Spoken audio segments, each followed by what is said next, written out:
Hello everyone. Good morning to everybody.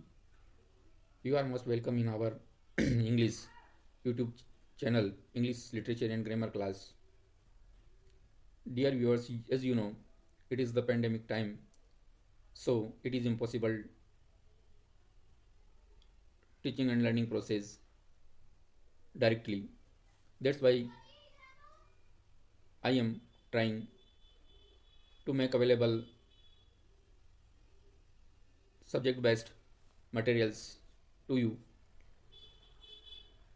as we are enjoying the short poem said well that has been composed by Dryden and said well is a short poem of 20 lines,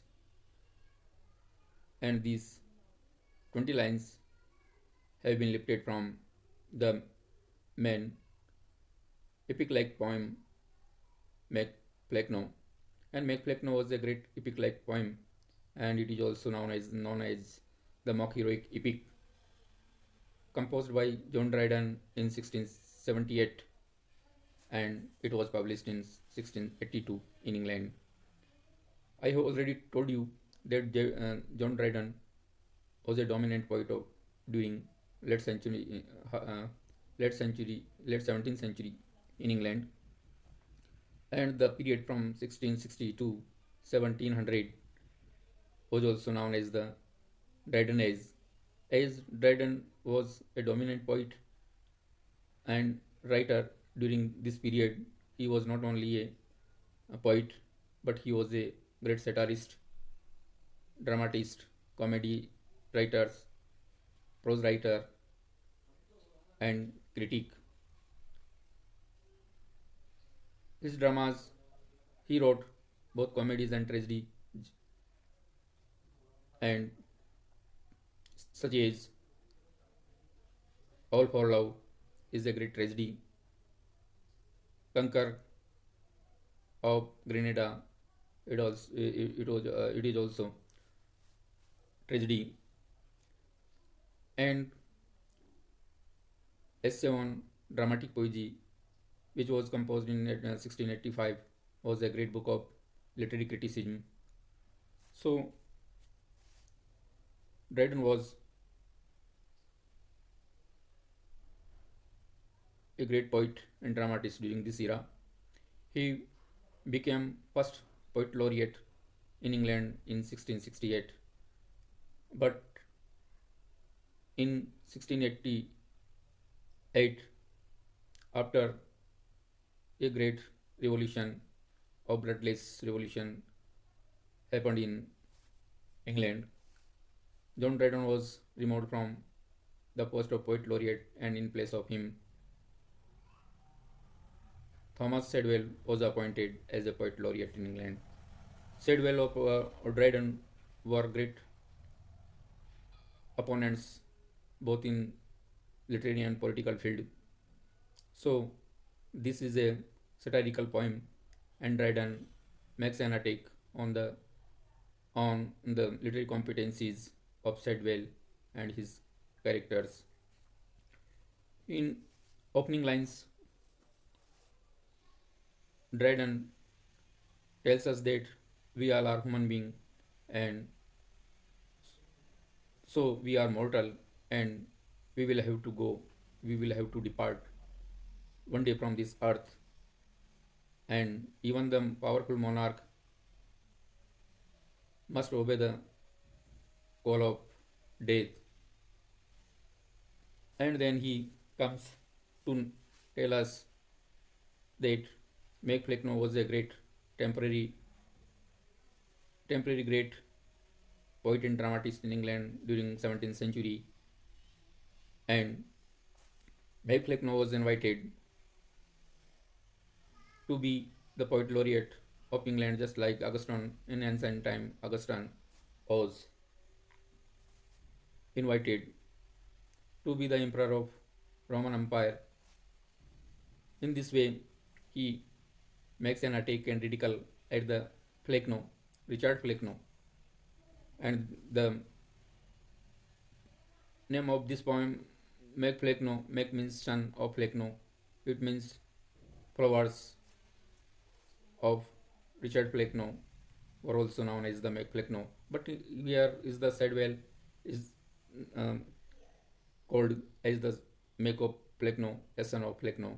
So he Dryden starts from Richard Plekno, and Richard Plekno, when he had been enjoying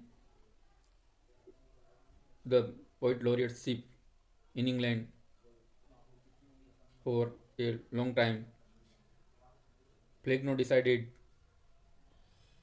to nominate his successor of nonsensical literary world. So he decides. So he decided to invite opinions from his followers because during his poet laureateship he had a number of followers and poets. So he was enjoying his post, and like a king, he wished to nominate his successor after his retirement, yeah, his death. So Dryden makes an attack and ridicule at the manner by which Plekno decided his successor. And after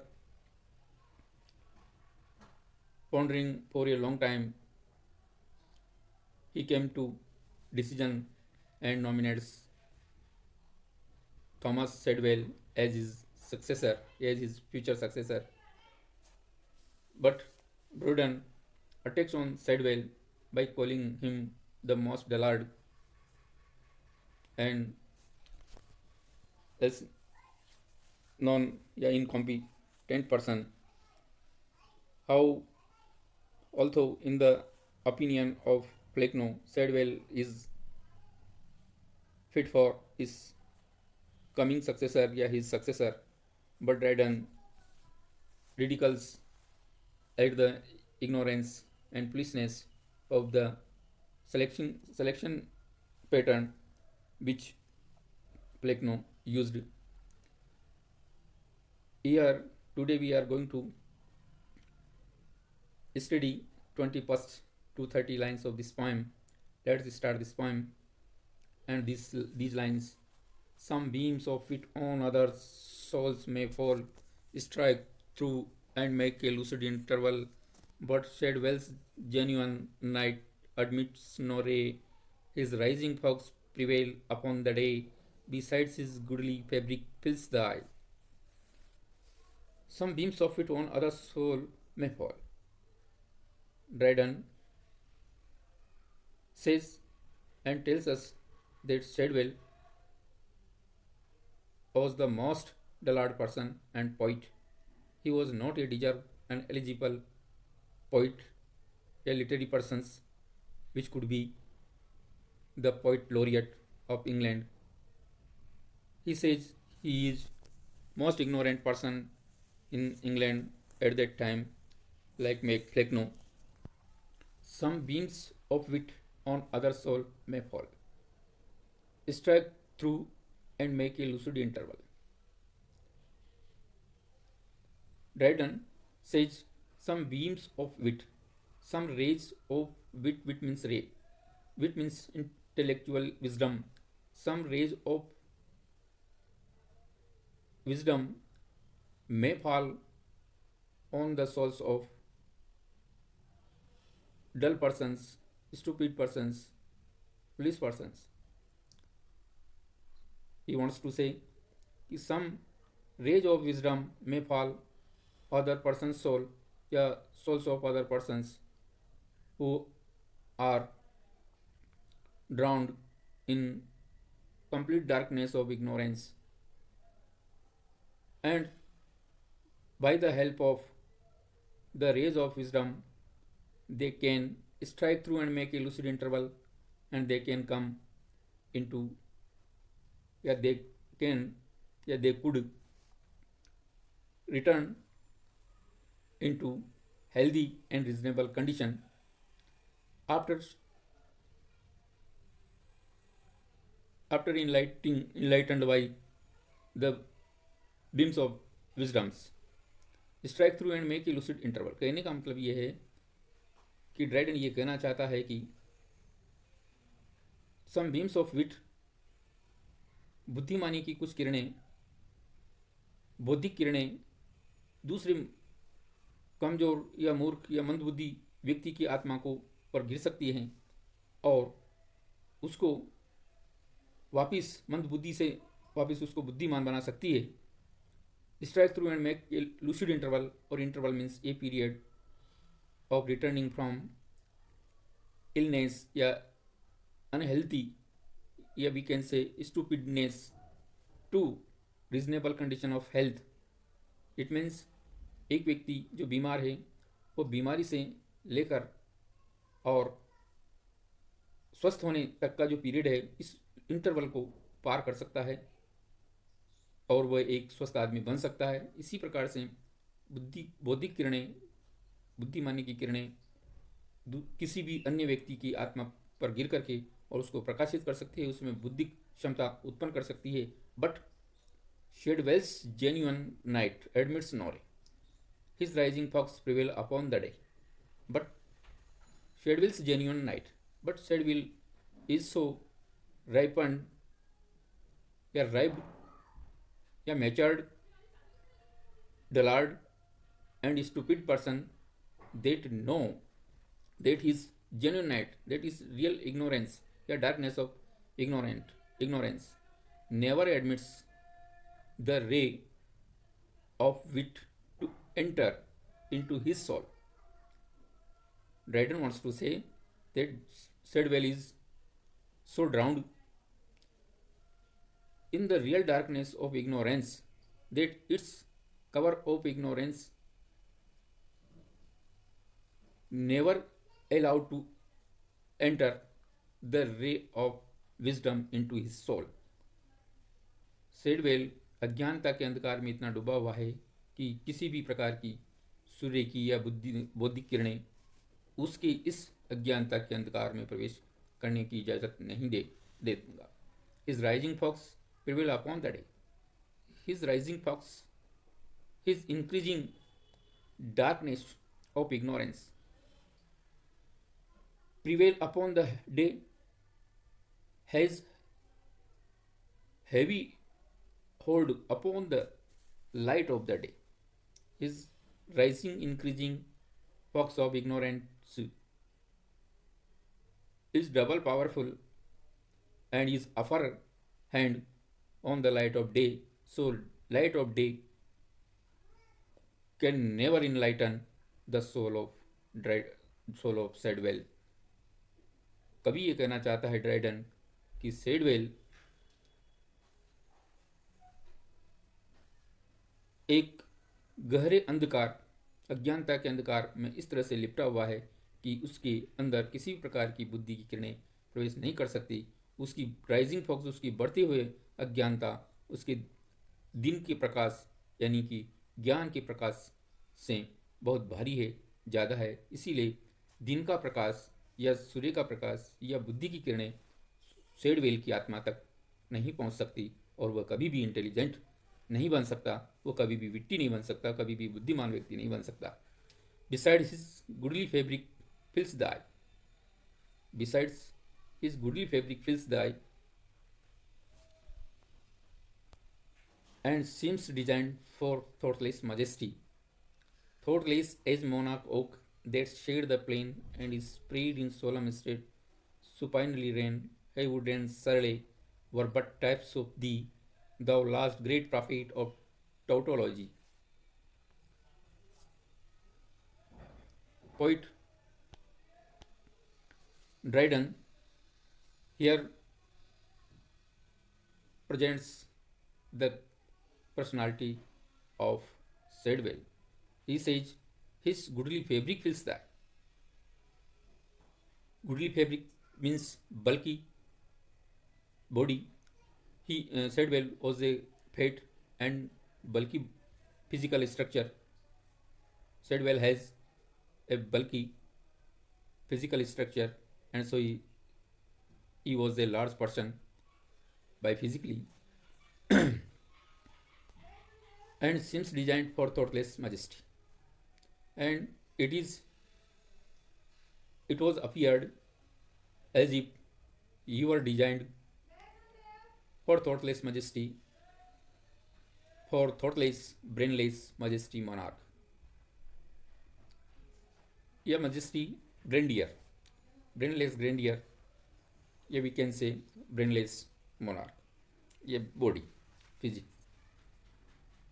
Dryden expresses Shadwell's personality and ridicules at his huge, large, and bulky body.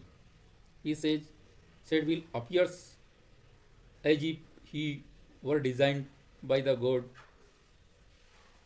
as a brainless grandeur monarch, uh, we can say man, brainless man, thoughtless as monarch.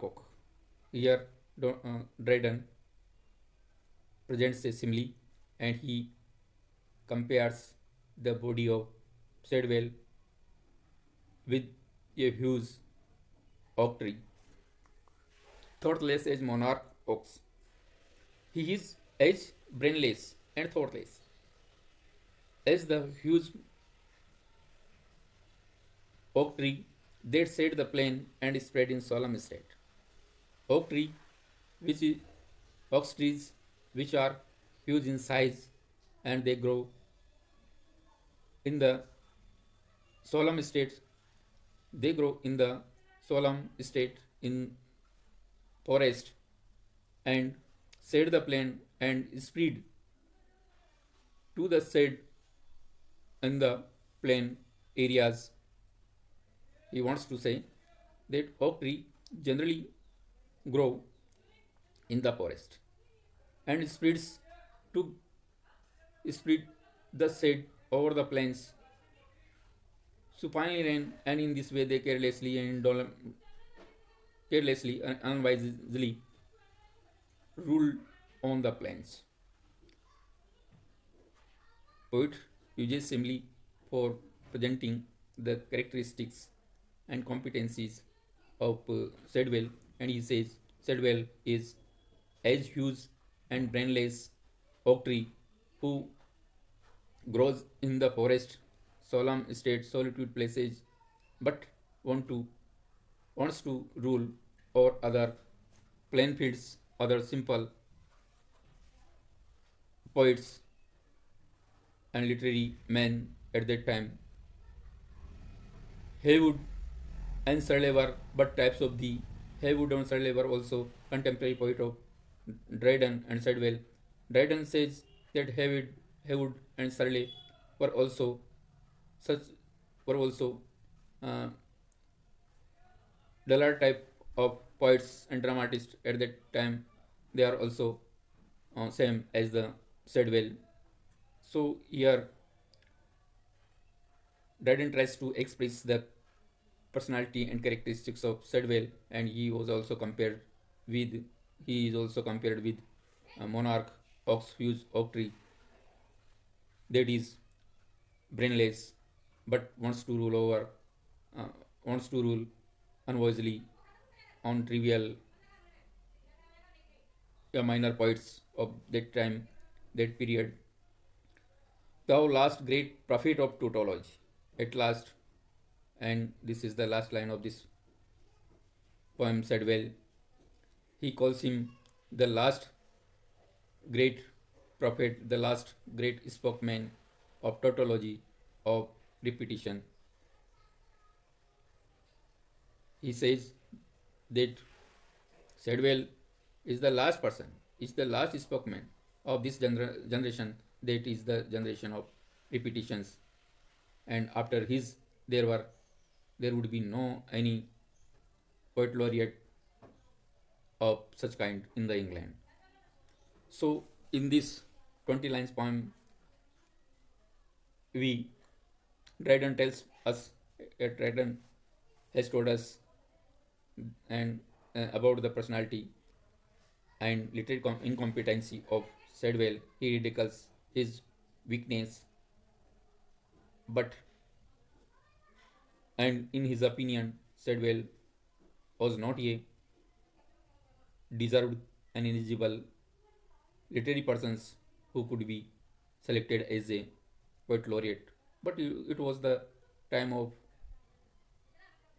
opponent political parties, so Dryden was not satisfied with them, with this party, and this poem Make Fleckno was uh, a great mock heroic epic, and the word which he chosen, yeah, which he chose in this poem, monarch, king, rule, these tautology, great prophet, all these um, grandeur vocabulary and style makes it this poem as an epic like poem.